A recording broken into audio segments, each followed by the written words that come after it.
Pemirsa, suasana haru masih menyelimuti rumah Amanda Marisa, korban tewas dalam kecelakaan beruntun di Tol Cipularang, Purwakarta, Jawa Barat. Sementara petugas gabungan bersama agen pemegang merek truk yang diduga menyebabkan kecelakaan beruntun di Tol Cipularang masih melakukan pemeriksaan terhadap truk muatan kardus tersebut.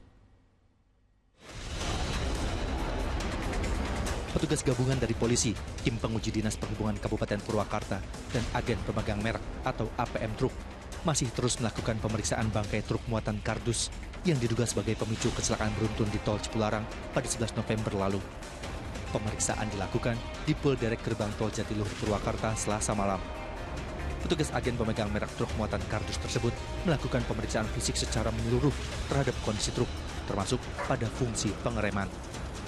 Hal ini dilakukan lantaran munculnya dugaan kecelakaan beruntun yang melibatkan belasan kendaraan tersebut akibat truk mengalami kegagalan dalam pengereman saat melintasi jalan menurun di lokasi kejadian.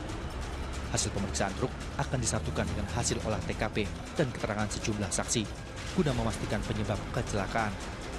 Sementara bangkai 16 kendaraan lain juga telah berada di Polderek Gerbang Tol Jatiluhur Purwakarta.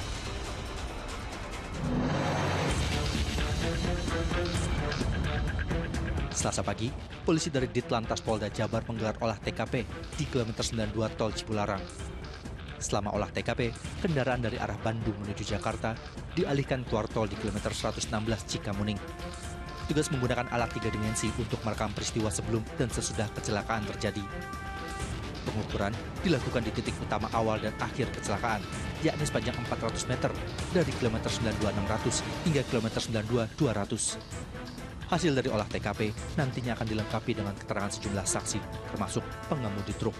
Yang kita lakukan hari ini adalah kita melaksanakan capturing atau pengambilan gambar seluruh jalan, permukaan jalan yang menimbulkan bekas-bekas terjadinya kecelakaan, sehingga sangat perlu dibutuhkan bagaimana kronologis atau bentuk terjadinya kecelakaan pada sore hari kemarin. Namun, polisi belum bisa memeriksa pengemudi truk karena masih menjalani perawatan di rumah sakit. Sementara, seluruh korban luka akibat kecelakaan beruntun di Tol Cipularang hingga kini masih menjalani perawatan di Rumah Sakit Abdul Rajak Purwakarta. Satu korban meninggal dunia sudah dipulangkan ke rumah duka. Terkait untuk jumlah korban, itu total semuanya di 30 korban.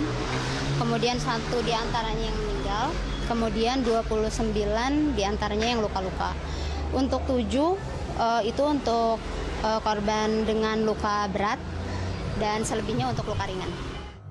Di Jakarta, suasana haru masih menyelimuti rumah Salsabila alias Amanda Marisa yang menjadi korban meninggal dunia pada kecelakaan beruntun di Tol Cipularang 11 November lalu. Korban merupakan anak dari asisten rumah tangga yang bekerja pada Kartika Eka Putri yang juga menjadi korban kecelakaan di Tol Cipularang. Saat mendengar kabar adanya kecelakaan di Tol Cipularang, kakak korban berusaha mencari kabar terkait kondisi adiknya. Hingga akhirnya, keluarga korban mendapat informasi bahwa Amanda Marisa menjadi korban tewas dalam kecelakaan tersebut. Setelah saya tahu, saya cek dulu daftar namanya, saya hubungin mama. Mah, ternyata Sasa ada namanya di korban meninggal gitu. Sasa meninggal mah gitu. Terus habis itu nggak selang berapa menit ditelepon dari pihak rumah sakit apa polisian dari sana, saya juga nggak tahu. Dari pihaknya Bapak Prabowo, orang tuanya Nadine bilang turut berduka cita gitu. Terus dia konfirmasi lagi lewat foto, benar gak ini foto keluarganya, dan iya benar gitu.